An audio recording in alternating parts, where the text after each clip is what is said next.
Hi friends, ఈరోజు వార్తల్లో నిలిచిన కరెంట్ అఫైర్స్లోని మొదటి అంశం ఒక వెరైటీ అంశంతో గిన్నిస్ బుక్లో చోటు సంపాదించింది. పొడవైన శిరోజాలతో గిన్నిస్ బుక్లో రికార్డు చోటు స్లోవేకియా దేశానికి చెందిన అలియా నజిరోవా గిన్నిస్ బుక్ ఆఫ్ రికార్డులోకి ఎక్కింది. 8 అడుగుల 5.3 అంగుళాల పొడవు జుట్టుతో ప్రపంచంలోనే అతి పొడవైన శిరోజాలు ఉన్న మహిళగా నిలిచిందేమో. దీంతో గిన్నిస్ బుక్ వాళ్ళు రికార్డు సృష్టించారు. దీనికి ఈమెకి సర్టిఫికెట్ కూడా ఈ విధంగా జారీ చేశారు. అలియా నజిరోవా స్లోవేకియా దేశానికి చెందిన ఈమె. ఈ జుట్టు ఆరడానికి దాదాపుగా 24 అవర్స్ పట్టేదంటే ఈమెకి. 35 ఇయర్స్ నుంచి ఈ శిరోజాలను పెంచుతూ ఈమె ఈ రికార్డులోకి ఎక్కింది. లోక్సభ ఎన్నికల బరిలో ప్రధాన పార్టీల అభ్యర్థులను ప్రకటించింది తెలంగాణ ప్రభుత్వము. దీంట్లో చూసినట్టయితే మనకి హైదరాబాదుకు సంబంధించి కాంగ్రెస్ పార్టీ మనకి తెలంగాణలో ఉన్న లోక్సభ స్థానాలు మొత్తము 17 స్థానాలు. ఈ 17 స్థానాల్లో కాంగ్రెస్ పార్టీ, బీఆర్ఎస్, అదేవిధంగా బీజేపీ, ఎంఐఎం మొదలైన పార్టీలు వారి అభ్యర్థులను ప్రకటించాయి. మొత్తం చూసినట్టయితే Hyderabad, Khammam, Adilabad ST, Nizamabad, Malkajgiri, Mahabubnagar, Bhuvanagiri, Peddapalli SC, Zaheerabad, Secunderabad, Nagar Kurnool SC, Warangal SC, Karimnagar, Medak, Chevella, Nalgonda, Mahabubnagar ST. ఈ విధంగా మనకు లోక్సభకు సంబంధించిన ఈ స్థానాలను ఈ విధంగా ప్రకటించింది. కాంగ్రెస్ ఎమ్మెల్సీ అభ్యర్థిగా తీన్మార్ మల్లన్న నల్గొండ, వరంగల్, ఖమ్మం పట్టభద్రుల ఉప ఎన్నికల్లో తమ పార్టీ అభ్యర్థిగా తీన్మార్ మల్లన్న అలియాస్ చింతపండు నవీన్ బరిలో దిగుతున్నట్లు కాంగ్రెస్ పార్టీ ప్రకటించింది. ఈ మేరకు పార్టీ ప్రధాన కార్యదర్శి కేసీ వేణుగోపాల్ పేరిట బుధవారం ప్రకటన విడుదల చేశారు. అసెంబ్లీ ఎన్నికల్లో జనగాం నుంచి భారత రాష్ట్ర సమితి బారాస అభ్యర్థి పల్లా రాజేశ్వరరెడ్డి ఎమ్మెల్యేగా గెలుపొందడంతో ఎమ్మెల్సీ పదవికి రాజీనామా చేశారు. దీంతో ఈ స్థానానికి ఉప ఎన్నిక అనివార్యమైంది. ఇప్పటికే ఈ స్థానానికి తుది ఓటర్ జాబితా వెలువరించగా మొత్తము 4.61 lakhs మంది పట్టభద్రులు ఓటర్లుగా నమోదు చేసుకొని ఉన్నారు. వారసత్వ పన్నుపైన రాజకీయ దుమారం అనేది లేవనుంది. ఆర్జించిన సొమ్ములో వారసులకు 45%. అమెరికాలో ఆ పద్ధతి బాగుందన్న శామ్ పిట్రోడా, మండిపడ్డ మోదీ, అమిత్ షా, నిర్మల. పార్టీకి సంబంధం లేదంటూ కాంగ్రెస్ వాపోయింది. అయితే సార్వత్రిక ఎన్నికల ప్రచారంలో దేశంలో రాజకీయ వాతావరణం వేడెక్కడంతో ఇండియన్ ఓవర్సీస్ కాంగ్రెస్ అధ్యక్షుడైన శామ్ పిట్రోడా షికాగోలో చేసిన వ్యాఖ్యలు ఈ సందర్భంగా దుమారాన్ని రేపాయి. రామకృష్ణ మఠానికి సంబంధించి గత వారంలో స్మరణానంద స్వామి మఠం అధ్యక్షుడైన స్వామి స్మరణానంద స్వామి మహారాజు మరణించారు. అతని స్థానంలో రామకృష్ణ మఠానికి నూతన అధ్యక్షుడిగా స్వామి గౌతమానందజీ మహారాజును ఎంపిక చేశారు. ఇతను గత వారం చనిపోయిన స్మరణానందజీ మహారాజు యొక్క వారసుడిగా ఇతను బాధ్యతలు చేపట్టారు. బేలూరు మఠంలో సమావేశమై 95 ఏళ్ల గౌతమానందజీని నూతన అధ్యక్షుడిగా ఎన్నుకుంది. ఆయనకు ప్రధాని నరేంద్ర మోడీ శుభాకాంక్షలు తెలిపారు. ఇతను రామకృష్ణ మఠంకు 17వ అధ్యక్షుడిగా ఎంపికయ్యారు. కశ్మీర్ సమస్యను శాంతియుతంగా పరిష్కరించుకోవాలని పాకిస్తాన్, ఇరాన్ ఉమ్మడి ప్రకటనలో వెల్లడించింది.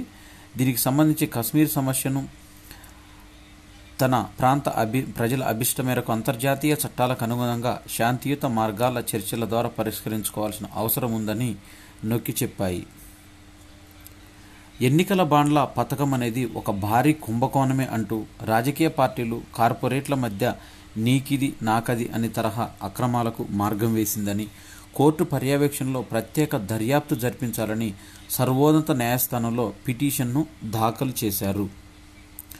యాదాద్రి అణు విద్యుత్ కేంద్రానికి పర్యావరణ అనుమతులు లభించాయి. తెలంగాణ జెన్కో ప్రతిపాదనలకు కేంద్ర పర్యావరణ శాఖ ఆమోదం పొందింది. ఇది యాదాద్రి థర్మల్ విద్యుత్ కేంద్రానికి పర్యావరణ అనుమతి ఇవ్వడానికి కేంద్ర పర్యావరణ శాఖ ఆమోదం తెలిపింది. త్వరలో ఈసీ జారీ చేయనున్నట్లు తెలిపింది. పర్యావరణ సాధికారత కమిటీ గత నెల 5, 8 తేదీల్లో నిర్వహించిన సమావేశంలో ఈ మేరకు ప్రతిపాదనలు ఆమోదించినట్టు బుధవారం తెలిపింది. ఇండోనేషియా నూతన అధ్యక్షుడిగా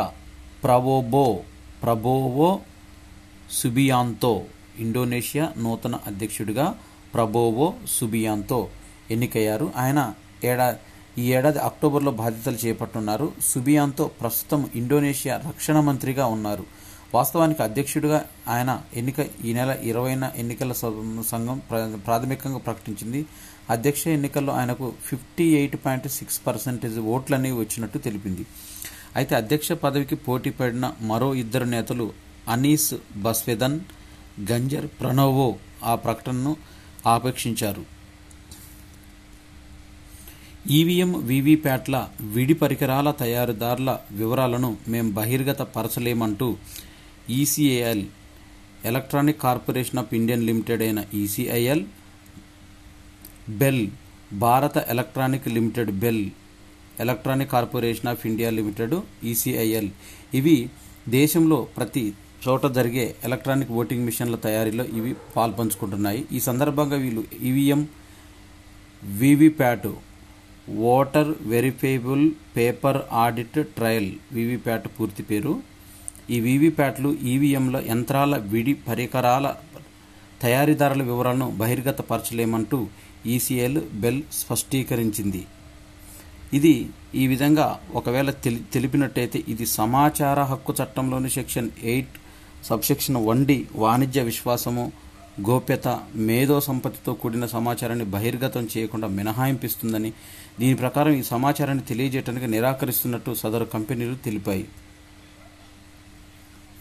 రోదస్లో 3 వ్యోమగాములు, చైనా వ్యోమగాములు నేడు పయనం. మానవ సహిత జాబిల్లి యాత్ర దిశగా డ్రాగన్ అడుగులు వేసింది. చందమామపైకి 2030 నాటికి మానవులను పంపాలన్న లక్ష్యం దిశగా చైనా అడుగులు వేస్తుంది. ఇందులో భాగంగా భూ దిగువ కక్షలోకి తమ రోదసి కేంద్రంలోని 3 వ్యోమగాములను పంపనుంది.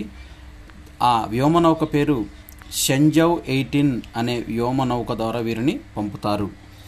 ఈ యాత్ర చేపట్టింది. ఇందుకోసం తుది కసరత్తు చేపడుతుంది. రోదర్స్లోకి వెళ్లే వ్యోమగాములు వారి పేర్లను కూడా విడుదల చేసింది. ఏ గువాంగ్పు, లీకాంగ్, లీ వాంగ్సు ఈ 3 చైనా రోదస్లోకి పంపిస్తుంది. వీరిలో కాంగ్, గువాంగ్సులకు తొలి యాత్ర. గోబి ఎడారిలో జియుక్వాన్ ఉపగ్రహ కేంద్రం నుంచి వీరు రోదస్లోకి పయనమవుతారు. భూకక్షలోకి తియాంగాంగ్ అంతరిక్ష కేంద్రంలో 6 నెలలు బస చేస్తారు. గత అక్టోబర్ నుంచి అక్కడే విధులు నిర్వర్తిస్తున్న 3 వ్యోమగాములు భూమికి తిరిగి వస్తారు. తాజాగా రోదస్లోకి వెళ్లే వ్యోమగాములు శాస్త్రీయ పరిశోధనలు చేపడతారు. అంతరిక్ష వ్యవహారాల నుంచి రక్షణ కల్పించే సాధనాలను తియాంగాంగ్ రోదసి కేంద్రానికి అమలు చేస్తారు. సైన్స్ విద్యకు ఆదరణ కల్పించే కసరత్తును చేపట్టారు. ఈ అంతరిక్ష కేంద్రంలో విదేశీ వ్యోమగాములు, అంతరిక్ష పర్యాటకులు అనుమతిచ్చేందుకు కూడా చైనా కసరత్తు చేస్తుంది. 3వసారి అంతరిక్షంలోకి వెళ్లనున్న సునీతా విలియమ్స్. భారత సంతతికి చెందిన అమెరికా వ్యోమగామి సునీతా విలియమ్స్ 3వసారి అంతరిక్ష యానం చేపడుతున్నారు.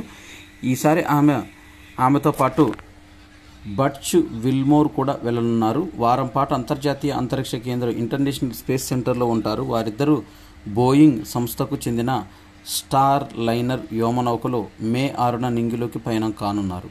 అమెరికా అంతరిక్ష సంస్థ నాసా వాణిజ్య కార్యక్రమంలో భాగంగా వ్యోమనౌకలో నిర్వహిస్తున్న మొదటి మానవ సహిత యాత్ర ఇది.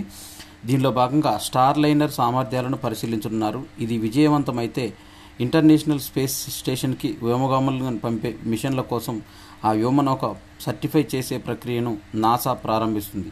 కల్పనా చావ్లా ఆ తర్వాత అంతరిక్షంలోకి వెళ్లిన భారత సంతతి మహిళగా 2వ మహిళగా సునీతా విలియమ్స్ గుర్తింపు పొందారు. సునీత తొలి పర్యటన 2006 డిసెంబర్ నుంచి 2007 జూన్ వరకు సాగింది. నాడు మొత్తం 4 విడతల్లో 29 గంటల 17 నిమిషాల పాటు స్పేస్ వాక్ చేసిన మహిళా వ్యోమగామిగా రికార్డు సృష్టించారు. తర్వాత 2012లో 4 నెలల పాటు ఇంటర్నేషనల్ స్పేస్ సెంటర్లో విధులను నిర్వర్తించారు. ప్రైవేటు ఆస్తి సహజ వనరు కాదని అనలేమంటూ సుప్రీంకోర్టు వ్యాఖ్య చేసింది. దీనికి సంబంధించిన 9 మంది సభ్యుల ధర్మాసనము దీనికి సంబంధించిన వ్యాఖ్యలు చేశారు. దీంట్లో ప్రైవేటు ఆస్తిని సమాజ వనరుగా పరిగణించజాలరని, దాన్ని ఉమ్మడి ప్రయోజనం కోసం స్వాధీనం చేసుకోకూడదన్న వాదన ప్రమాదకరం అవుతుందని తెలిపింది. దీంట్లో రాజ్యాంగంలోని ఆదేశిక సూత్రాల ప్రస్తావించిన 39B, రాజ్యాంగంలోని 39B, 31C అధికారాలను సాకుగా చూపుతూ ప్రభుత్వ అధికారులు ప్రైవేటు ఆస్తులను ధ్వంసం చేసుకోజాలరని తెలిపింది. దీంట్లో ఉదాహరణకు 39B అధికరణం కింద ప్రైవేటు అడవులకు ప్రభుత్వ విధానాలు వర్తించవు, అందువల్ల సర్కారు దాని విషయంలో జోక్యం చేసుకోరాదని తెలిపింది. ఉత్తమ దర్శకుడిగా కరణ్ జోహర్. దర్శక నిర్మాత కరణ్ జోహర్ ఈ ఏడాది మేటి దర్శకుడు పురస్కారాన్ని ఎంపికయ్యారు. ఢిల్లీలో all India management association AIMA ఆధ్వర్యంలో నిర్వహించిన 9వ లీడర్షిప్ కాన్క్లేవ్లో భారత ఉపరాష్ట్రపతి జగదీప్ ధన్కర్ చేతుల మీదుగా ఈ అవార్డు అందుకున్నారు. రాఖీ ఔర్ రాణి కి ప్రేమ్ కహానీ చిత్రానికి గాను ఈ పురస్కారానికి ఎంపిక చేసినట్టు నిర్వాహకులు ప్రకటించారు. ఈ అవార్డు స్వీకరిస్తూ తన జీవితంలో ఎత్తుపల్లాల గురించి చెప్పారు కరణ్. ఆదిత్య చోప్రా, షారుఖ్ ఖాన్లు తన సినీ కెరీర్లో మూలస్తంభాలుగా ఉంటారని ఈ సందర్భంగా తెలిపారు కరణ్ జోహర్. ప్రఖ్యాత గాయని లతా మంగేష్కర్ పేరుతో ఏర్పాటు చేసిన లతా దీనానాథ్ మంగేష్కర్ పురస్కారాన్ని అమితాబ్ బచ్చన్కు అందజేశారు. ఈ పురస్కారం పేరు లతా దీనానాథ్ మంగేష్కర్ పురస్కారం బాలీవుడ్ నటుడు అమితాబ్ బచ్చన్కు అందించారు. 2022లో మరణించిన లతా జ్ఞాపకాలను ఈ పురస్కారం దృష్టిలో పెట్టుకొని ఈ పురస్కారాలను లాంచ్ చేశారు. దీనానాథ్ వర్ధంతిని పురస్కరించుకొని బుధవారం ఏర్పాటు చేసిన ఒక కార్యక్రమంలో ఉషా మంగేష్కర్ చేతుల మీదుగా అమితాబ్ ఈ అవార్డును స్వీకరించారు. ఈ సందర్భంగా ఆయన మాట్లాడుతూ లతా దీనానాథ్ మంగేష్కర్ పురస్కారాన్ని స్వీకరించడం అదృష్టంగా భావించారు. భారత సంగీత రంగానికి అందించిన సేవలకు గాను ప్రముఖ సంగీత దర్శకుడు AR రెహమాన్కు ఇదే కార్యక్రమంలో మాస్టర్ దీనానాథ్ మంగేష్కర్ పురస్కారంతో సత్కరించారు. నిర్ణయాత్మక శక్తిగా మహిళా ఉన్నతాధికారులు అంటూ RBI మాజీ గవర్నర్ దువ్వూరి సుబ్బారావు తన మనసులో మాటలను పుస్తక రూపంలో తీసుకొచ్చారు. ఆయన రచించిన just a mercenary notes from my life and career అనే పుస్తకాన్ని లాంచ్ చేశారు. దీన్ని డీమ్డ్ విశ్వవిద్యాలయంలో సంగారెడ్డి జిల్లా పటాన్ చెరువు మండల కేంద్రంలో గీతం డీమ్డ్ విశ్వవిద్యాలయం కౌటిల్య స్కూల్ ఆఫ్ పబ్లిక్ పాలసీలో దీన్ని ఆవిష్కరించారు. అనధికార ఫారెక్స్ ట్రేడింగ్ పైన ఈడీకి నివేదించండి అంటూ బ్యాంకులను ఆదేశించిన RBI. బ్యాంకింగ్ మార్గదర్శకాల అనధికార ఫారెక్స్ విదేశీ మారకపు లావాదేవీలను నిరోధించేందుకు మరింత అప్రమత్తంగా వ్యవహరించాలని బ్యాంకులను reserve bank of India RBI ఆదేశించింది.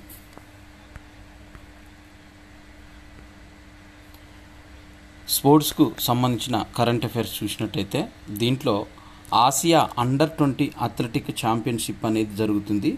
దీంట్లో తొలి రోజు భారత అథ్లెట్లు సత్తా చాటారు. పురుషుల జావెలిన్ త్రోలో దీపాన్షు శర్మ స్వర్ణ పతకం గెలుచుకున్నారు. 70.29 మీటర్ల త్రో వేసి గోల్డ్ మెడల్ సాధించారు. రోహన్ 70.03 రజతం. పురుషుల 1500 మీటర్స్ పరుగులో ప్రియాంషు రజతం. పురుషుల డిస్కస్ త్రోలో రీతిక్ రజతం సొంతం చేసుకున్నారు. మహిళల 3000 మీటర్ పరుగులో ప్రాచి అంకుష్ త్రుటిలో కాంస్యం చేజార్చుకున్నారు. ఆమె 4th ప్లేస్లో నిలిచింది. ఇక ఫైనల్లో జ్యోతి జట్టు ఆర్చరీ ప్రపంచ కప్ అనేది జరుగుతూ ఉంది వరల్డ్ వైజ్గా. దీంట్లో ఫైనల్లో జ్యోతి జట్టు అనేది జాతీయ రికార్డుతో మెరిసిన ధీరజ్. దీంట్లో ఆర్చరీ ప్రపంచ కప్లో భారత ఆర్చర్లు దూకుడు కొనసాగిస్తున్నారు. విజయవాడ అమ్మాయి జ్యోతి సురేఖ జట్టు కాంపౌండ్ మహిళల విభాగంలో ఫైనల్లో అడుగుపెట్టింది.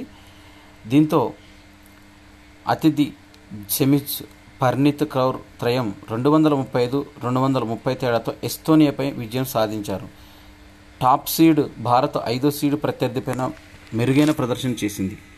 తొలి రౌండ్లో 59-60తో వెనుకబడ్డప్పటికీ గొప్పగా పుంజుకున్న భారత అమ్మాయిలు రెండో రౌండ్లో 59-55తో ఓవరాల్గా 3 పాయింట్లను ఆధిక్యం సాధించారు. అయితే దీంట్లో మరో తెలుగు ఆర్చర్ బొమ్మదేవర ధీరజు 693 పాయింట్లతో జాతీయ రికార్డు తరుణ్ దీప్రాయ్ది 689 ఉన్న రికార్డును 693తో బొమ్మదేవర ధీరజు ఈ రికార్డును కొల్లగొట్టాడు. ఇక ఐపీఎల్ సీజన్ 17లో భాగంగా మనకు క్రికెట్ మ్యాచ్లు అనేవి జరుగుతున్నాయి. దీంట్లో పాయింట్స్ పట్టికలో చూసినట్టయితే రాజస్థాన్ 14 పాయింట్స్తో అగ్రస్థానంలో ఉంది. రాజస్థాన్ ఆడిన మ్యాచ్లు 8, గెలిచినవి 7, ఓడినది 1. కోల్కతా, హైదరాబాద్ ఇవి రెండు కూడా 10 పాయింట్స్లతో కొనసాగుతున్నాయి. లక్నో, చెన్నై 8 మ్యాచ్లు ఆడాయి. ఇవి 10 పాయింట్స్, 8 పాయింట్స్. అదేవిధంగా మిగతా 3 చెన్నై, ఢిల్లీ, గుజరాత్ కూడా 8 పాయింట్స్లో కొనసాగుతున్నాయి. ముంబై 6 పాయింట్స్, గుజరాత్ 4 పాయింట్స్, బెంగళూరు 2 పాయింట్స్తో పట్టికలో నిలిచాయి. ఇవి ఏప్రిల్ 25, 2024కు సంబంధించిన కరెంట్ అఫైర్స్. ఈ వీడియో నచ్చినట్టయితే లైక్ చేయండి, షేర్ చేయండి, కామెంట్ చేయండి. నా ఛానల్ సబ్స్క్రైబ్ చేసుకోవడం ద్వారా నేను చేసే వీడియోసు, కరెంట్ అఫైర్సు, అదేవిధంగా డిహెచ్కి సంబంధించిన ప్రతి వీడియో కూడా మీకు నోటిఫికేషన్ రూపంలో వస్తుంది. Thanks for watching.